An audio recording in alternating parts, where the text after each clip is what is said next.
I'm Aaron from PhoneDog.com, and yeah, you may have gotten that nice TV at Best Buy. You may have waited in line for hours to get it or gotten a smartphone for free on this Black Friday, and I may be a little bit jealous, but there's one thing that I got on this Black Friday, and that's the Samsung Galaxy Nexus.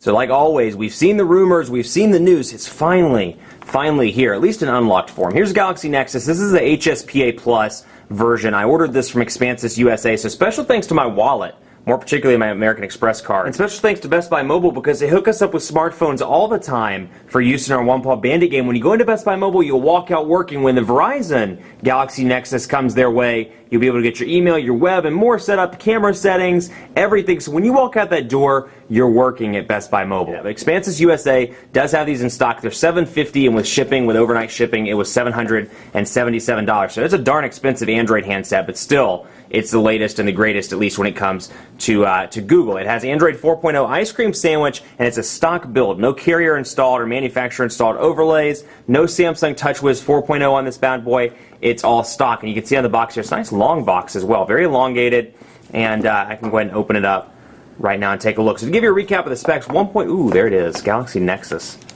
And you can see there's that device you've been waiting for. So we'll go ahead and peel these stickers off. 1.2 gigahertz dual-core processor on this bad boy, Galaxy Nexus. 1.2 gigahertz dual-core TI OMAP processor. It has a 5-megapixel camera on the back, so not 8 megapixels, but 5, with a 1080p HD video recording capabilities. Warranty card, quick start guide here in the box, and then you get your battery, which I believe is 1,750 milliamp hours. Let's take a look here. Yep, 1,750 milliamp hour battery, which is going to go right there, and I happen to have an AT&T SIM card we're going to throw in right there. So 4.65-inch display. It's a curved display, and it's a curved 720p, so it's true HD, 720p HD display. And let's go ahead and try and get this battery cover on. Make sure I get all these little things pushed down properly. There we go, there we go. And it looks good. So you can see the build here. Very pretty device. Still made of plastic in typical Samsung form, but you can really see the curve of the Galaxy Nexus right here. So you've got your power button on the right. You've got your, looks like little ports or little things there to charge with accessories. 3.5mm headphone jack over here. A micro USB charging port. You've got your volume rocker over here. And just a very curved, good-looking device. So no buttons on the bottom, no capacitive or physical buttons. They're all on screen as part of Android 4.0. You do get a front-facing camera, though, so I'm going to go ahead and let that start up. And I'm going to make sure I don't put my arm in the way so you can see what it looks like. But like I said, Expansis provides a UK to US adapter, because when you open the box, you're going to see the stock Samsung one is obviously optimized for the UK since this is an unlocked device. You can see it starting up right now, and I guarantee like 2 of you are listening to what I'm saying right now about the adapter. But anyway, it comes with a UK adapter. That's okay. I'm no fun anyway. I'm not fun to listen to. You want to see the device. So you can see it's starting up right now. Android 4.0 headset included in the box. And it comes with a nice little Samsung headset. Can't complain there. Typical Samsung earbuds, but pretty nice for what you get in the box. Of course, it was an $800 device, so they better be pretty freaking nice. So we're going to go ahead and load that up. And I just feel, you know, for people that do buy this, I'm sure you're going to want nice earbuds. So those come in the box. I'm going to pop those right back down in there. AC adapter as well, slash USB cable. This plugs in to this little sucker here, and is your charging cord, and then also doubles up, of course, as USB cable. So let's go ahead and put that back down, and let's watch Aaron try and figure out how to put. Oh, there we go, perfect. And so you get your warranty card, some reading material. Nothing too exciting in the box. What you want to see is the device. So let's go ahead and take a look at this. So you can see it's powering on right now. Welcome, English, United States. You can see it's picking up HSPA Plus on AT&T. Let me go ahead and get Wi-Fi set up for you here.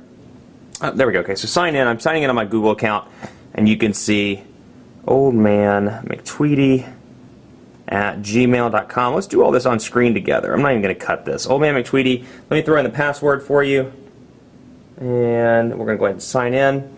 It may take a few minutes. Typical Google here, but so far the screen looks really nice. Different color scheme. Of course, you've got blue color scheme going on here with some different buttons as well. No, not going to join Google Plus right now. And let's enable some purchases. I don't really know. Oh, that's the AT&T number. Now let's skip that. We don't want to enable any purchases right now. We're going to back up and restore. And it's restoring the Old Man McTweety account right now. And it will take up 5 minutes. Now that said, it's on HSPA Plus. Looks like signal strength's pretty decent, but you can see it rotating back and forth between 3G an H+, so you do get the indicator at least on this unlocked version, as opposed to most of AT&T's devices where it's like it just has 4G and you're like, okay, well, am I on HSPA Plus? Am I on 3G, enhanced 3G, what? So you can see use Google location. This phone belongs to Aaron Baker. That's right. Phone is set up and ready to use. So we're going to finish that. We're going to bring it up right now. So you can see the buttons here. You can put your favorite apps. So see all your apps touch the circle. Okay, let's touch the circle. You can choose the clock. I say we skip this and we go straight to the home screen. So there you go. Here's the home screen. Android 4.0 ice cream sandwich. These are all on-screen buttons. So when you turn it off, it does the typical Android animation there, and you can see on AT&T, I can press and hold. It looks like I can either go over here to unlock or go over there to access the camera. And here is our menu as well. So you get 1, 2, 3, 4, 5 home screens. This is actually my first hands-on with ice cream sandwich as well. So let's take a look and see what we can get with the apps here. So we have some apps, we have some widgets, and it looks like, bam, okay, so perfect. Books, browser, calculator, all this stock Google stuff. You can see the icons are different, calendar over here. And first and foremost, let me go ahead and turn up the display so you can see it a little bit easier, because it's definitely dark on the camera. Let's see. Go to brightness. We're going to turn off automatic brightness. We're going to turn it all the way up so you can take a better look at it at home. So there we go. There's what it looks like. Let's take a look at messaging, because I actually haven't seen any messaging on this device. Let's load it up and do a message. And let's just say, hey there, how are you doing? Thanks for the information, which is what I always type, and I've never really figured out.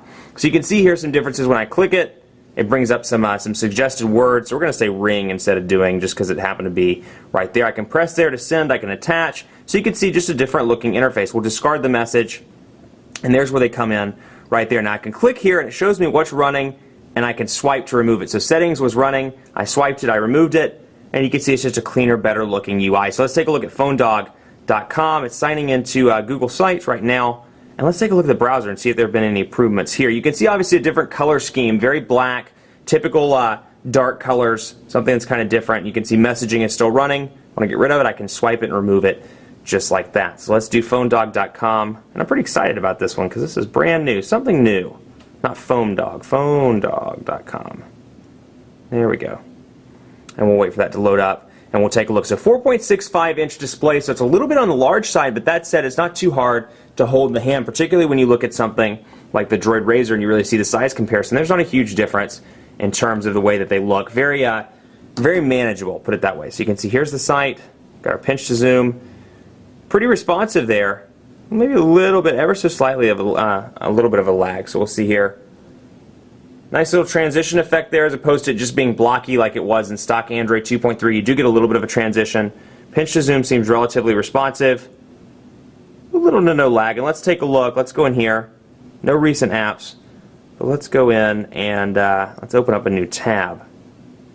And there, okay, perfect. And so we can go back over here and see our tabs that are running, and I can get rid of them by doing that. And of course I got rid of the PhoneDog one, so it took me right back to the home screen. So we can see our Google Apps are all organized within this folder. This is pretty cool. Look, I'm learning as you're learning here. Google Apps organized within the folder. Here's what the phone looks like, just so you have an idea. Pretty different there. And you've got your call log, you've got your contacts, as you can see, Billy Bob, Old Man Baker, all imported from my Old Man McTweety account. And it seems to be running relatively quickly. And I don't think pinch to zoom will do anything, but maybe if I hit home twice.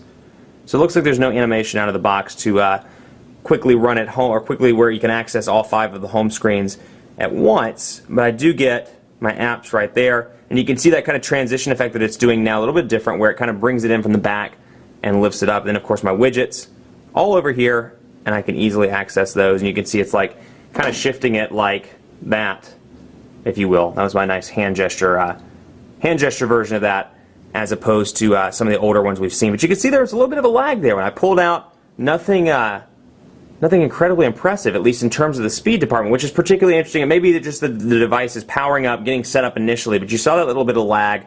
So for those of you that don't like lag, or maybe turned off by that, you're going to have to stay tuned for additional coverage on the Galaxy Nexus as we test and see, is that lag something that's going to last for a while, or is that something that is just coming because the device is just being set up right now. Much more coverage to come on the Samsung Galaxy Nexus on phonedog.com. Lots of dogfights, review content, first impressions, and more. Not in that order, obviously. But be sure to keep it locked on phonedog.com. We've got it in the house. Hit me up with questions that you have about this sucker. Like us on Facebook, facebook.com/phonedog, and let me know what you think about this phone. Let me know if you have any specific questions for me at on Twitter, phonedog_Aaron, and on Facebook at facebook.com/phonedogab. Thanks so much for watching. Keep it locked on the site as we continue to peruse this exciting ice cream sandwich enabled device. We'll see you next time.